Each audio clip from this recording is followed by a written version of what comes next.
Hey guys, I recently purchased this 2018 Model 3 Performance, and I'm looking to add some modifications and aftermarket accessories to make it a little more unique and add some more features.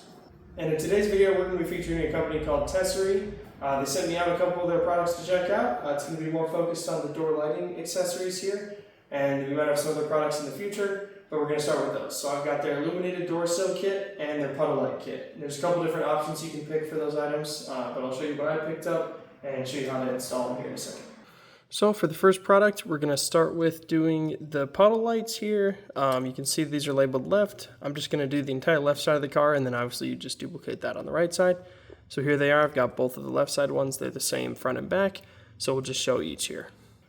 The only tool you're going to need for this one is some sort of pry tool. I'd recommend some sort of flathead screwdriver like this, not only to take the old light out, but also to help you release the electric clip. It's a little finicky with your fingers because it's so small.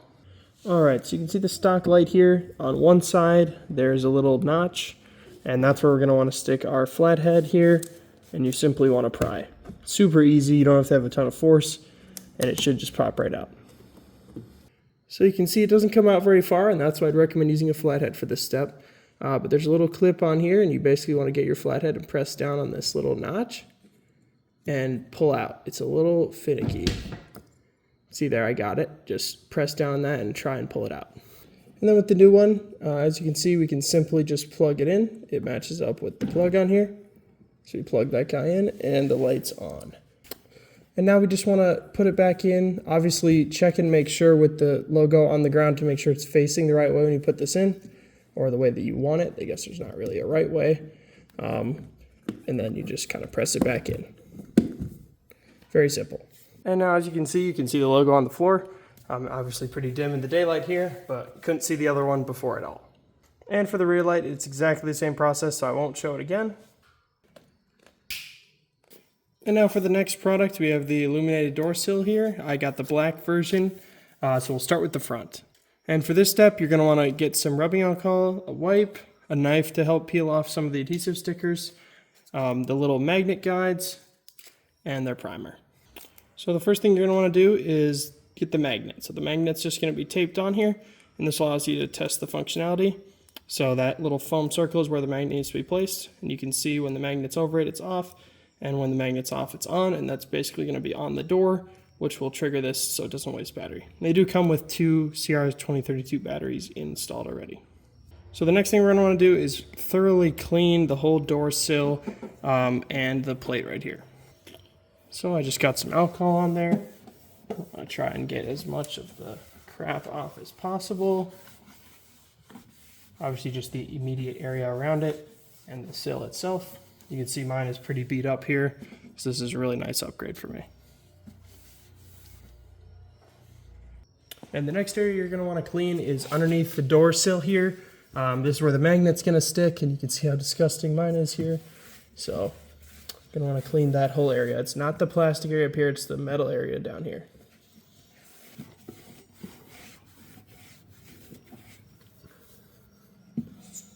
And now the next step is going to be to put this onto the door sill. Now remember, don't remove this plastic until we put it on because you need this foam circle. So in order to remove it, we're going to want to remove these red pads here, and that's where we can use our knife.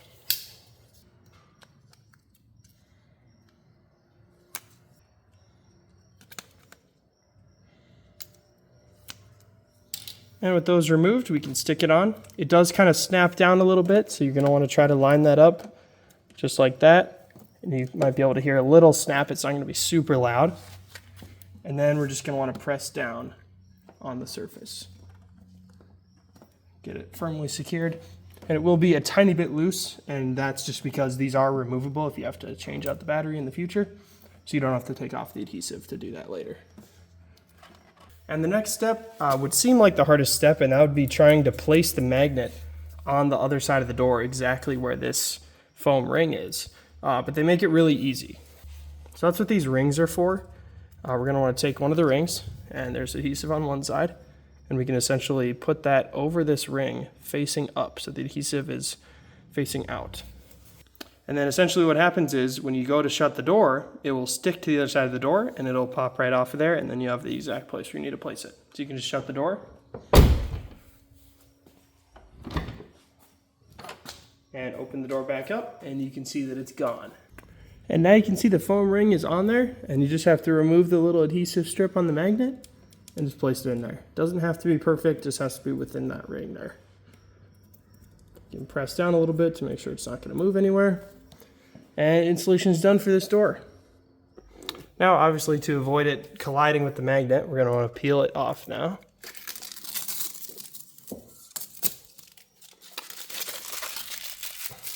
And with that peeled off, you can no longer see the spot on there.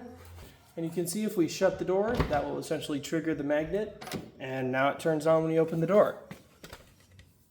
And there's, of course, a timer where it'll turn off so it doesn't just bleed battery. But every time you open and shut it, it will turn back on. And I did measure that time to be about 30 seconds. And now for the back one, we're going to need all the same stuff, except you're also going to want to grab this little foam triangle piece. So of course I'm going to start by just cleaning it off, and I won't show you guys that again, but I'll clean all this off. And now with all that off, we can get started here. And so again, the first thing I'm going to do is take off this magnet and just test to make sure we're good to go, just so we don't put it on and then have to take it off to replace the batteries. Good to go. And obviously the biggest difference here is there isn't a sill to place it on, so we're going to have to place it in the car. And that's a little bit tricky. There's a few tips I can have to help you align it here. This is where I'm going to use that adhesion promoter. That matters a lot more because there's nothing for it to grab onto. It's just a flat surface. So some of the best advice I can give in terms of lining this up, it kind of depends how perfect you want it to be, but the edge should be somewhere near the part where it starts to taper down here. So that's sort of the alignment in this direction. This direction is a little easier. You can sort of feel it get off of a flat surface. There's like a little zone in here where it's a flat surface, and then it starts to get up on an angle, right? And then I can stick my finger under here. So you want to kind of feel that out until you feel the exact position where it's perfectly flat. And then once you do find that position, that's where these come in. So you can sort of peel these off, and we're basically going to place these onto the paint to help us align it, so we can take it off, peel the adhesive, and then put it right onto where we just had it aligned. And now I got one side of it off, so I want to make sure I'm aligned here. And of course it's not going to be perfect. You're just going to have to feel it out a little bit. But you can also stand up above it to try to make sure it's level. And that's about where I want it. So I can essentially stick this right onto the corner and just press it down onto the paint. And then I can do the same for the other side here. And once those are placed on there, we can remove it and then take the adhesive off. And now that we have the adhesive off, we can just line it up on here. Now to get it right where we had it. And then we can just press down. Same thing as the front pretty much. And I already stuck it down. Sorry, I forgot to show this, but I did use the adhesion promoter here. You can just wipe it on there. It's just a little wipe. It's got some chemical embedded in it. And then press it down. Forgot to show that. And then once we have it installed like this, we're going to do the same steps with the magnet. We're going to take our placement ring and put it around the adhesive facing outward. And open the door. Then we're just going to take the magnet and peel this sticky protector off and put that right in the middle of that circle. And now that we have that right in the middle of the circle, we can go ahead and peel this off.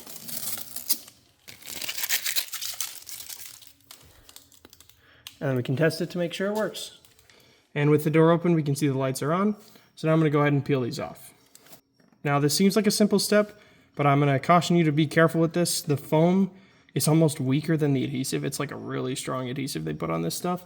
And I have seen it where if you go too fast, you can rip the foam off, and then you're going to have an absolute mess with Goo Gone trying to get the other stuff off. So be careful when you're peeling this. Just go kind of slow. You'll feel it separate. Try not to rip the foam because it might separate from the adhesive.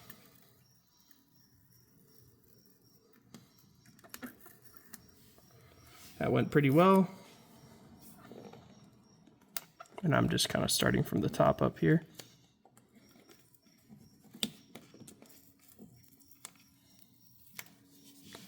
And we got both of them off. And then you can go ahead and clean that off with some more alcohol quick, just to get anything off that's left over. And we're done with the install up here. So overall, I'm really happy with these two products. Now we'll kind of see some day and night before and after shots. So you can see before, obviously the puddle lights aren't visible at all in the day. Now you can see them a little bit, but they shine a lot more at nighttime. And of course, it's really cool to have that T logo. A lot of nicer cars have that feature. And the black door sills look really good overall. I can obviously see at night it looks a lot cooler. I got the black ones, they blend in with the black paint a little better. I kind of wish there was a carbon fiber option, but this does blend in and it's definitely an option because a lot of them are carbon fiber out there. So if you guys did like these products and want to purchase them or any other products on Tesery's website, you can click the link in the description there. That'll be giving some commission, but also get you a discount. You can use code GAB321 to get 5% off your order. And I will be coming out with a couple more Tesla accessory videos for this Model 3, so be ready for those. It's really exciting to have this new car to add stuff to, or a new used car. So if you guys want any other videos, be sure to leave them in the comments and I can make some videos on it. And there are some more videos I want to start doing with Tesery. One of the things that's obviously needed is a power frunk. I have a one wheel when I'm in college and I love to put it up there. And that's one thing that sucks, is having to touch the paint every time and having to just do it. It's a lot easier to be able to just press the button. So having a power front kit is super nice, and the handshell one is super popular, but I'd like to take a look at Tesery's. It's a little cheaper, which is nice. So taking a look at that in the future, and power trunk as well. Since this is a 2018, it just has regular gas struts and they are dying a little bit, but there's sort of a balance there. If you upgrade them to more powerful ones, it makes it extremely hard to close. And it already is a little hard to close, so getting a power trunk kit as well would be nice to try out. And with that, thank you guys for watching this video. GAB321 out. Bye.